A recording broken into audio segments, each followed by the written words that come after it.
probably noticed I don't feel about that war the way we were told we were supposed to feel about that war, the way we were ordered and instructed by the United States government to feel about that war.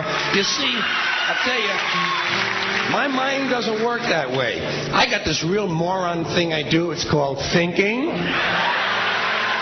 And I'm not a very good American because I like to form my own opinions. I don't just roll over when I'm told to. Sad to say, most Americans just roll over on command. Not me. I have certain rules I live by. My first rule, I don't believe anything the government tells me. Nothing. Zero. Nope.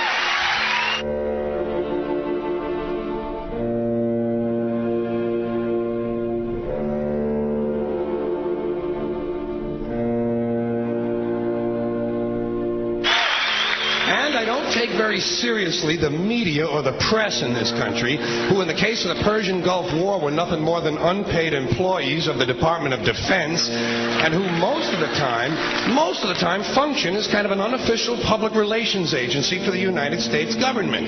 So I don't listen to them. I don't really believe in my country. And I got to tell you folks, I don't get all choked up about yellow ribbons and American flags. Now, to balance the scale, I'd like to talk about some things that bring us together. Things that point out our similarities instead of our differences. Because that's all you ever hear about in this country is our differences. That's all the media and the politicians are ever talking about, the things that separate us, things that make us different from one another. That's the way the ruling class operates in any society. They try to divide the rest of the people. They keep the lower and the middle classes fighting with each other so that they, the rich, can run off with all the fucking money. Fairly simple thing, happens to work. You know, anything different, that's what they're going to talk about. Race, religion, ethnic and national background, jobs, income, education, social status, sexuality, anything you can do, keep us fighting with each other so that they can keep going to the bank.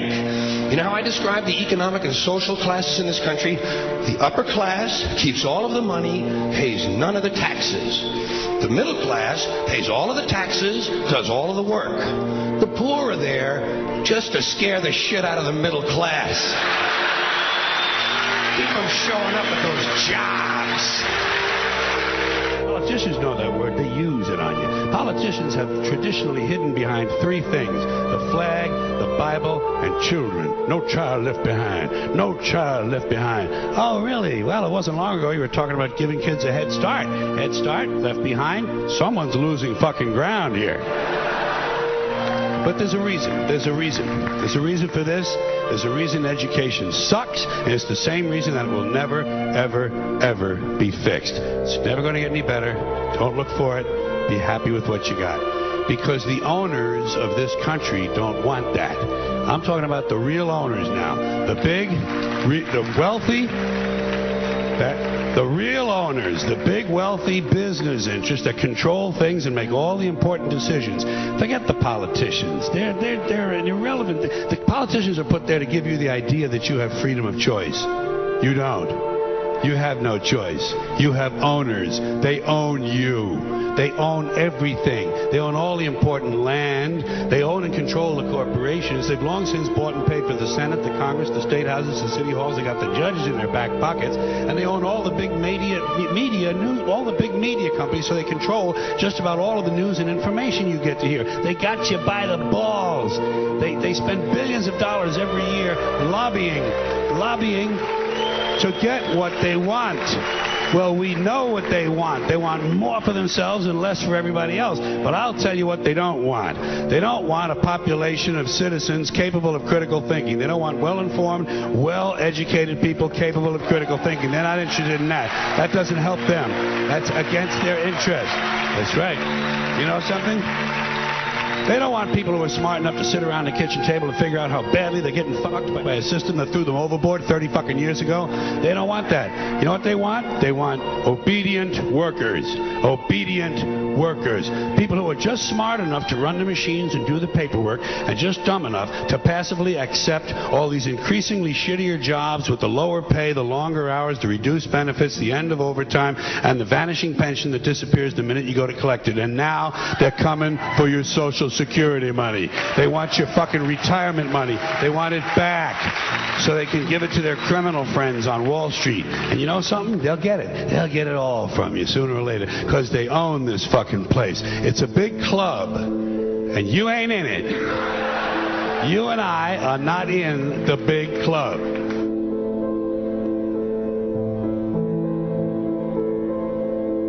The greatest form of control is where you think you're free when you're being fundamentally manipulated and dictated to. One form of dictatorship is being in a prison cell and you can see the bars and touch them. The other one is sitting in a prison cell but you can't see the bar, you think you're free. What the human race is suffering from is mass hypnosis. We are being hypnotized by people like this. Newsreaders, politicians, teachers, lecturers. We are in a country and in a world that is being run by unbelievably sick people. The chasm between what we're told is going on and what is really going on is absolutely enormous.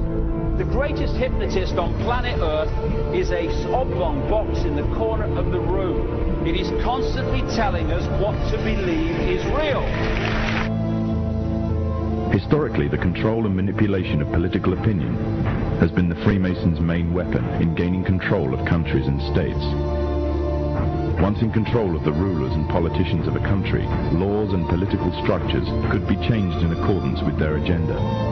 However, since restricting the body does not necessarily mean restricting the mind, the Freemason recognizes that their plan for a global government hinges completely on subduing the masses to their agenda, and thus eliminating opposition to their cause.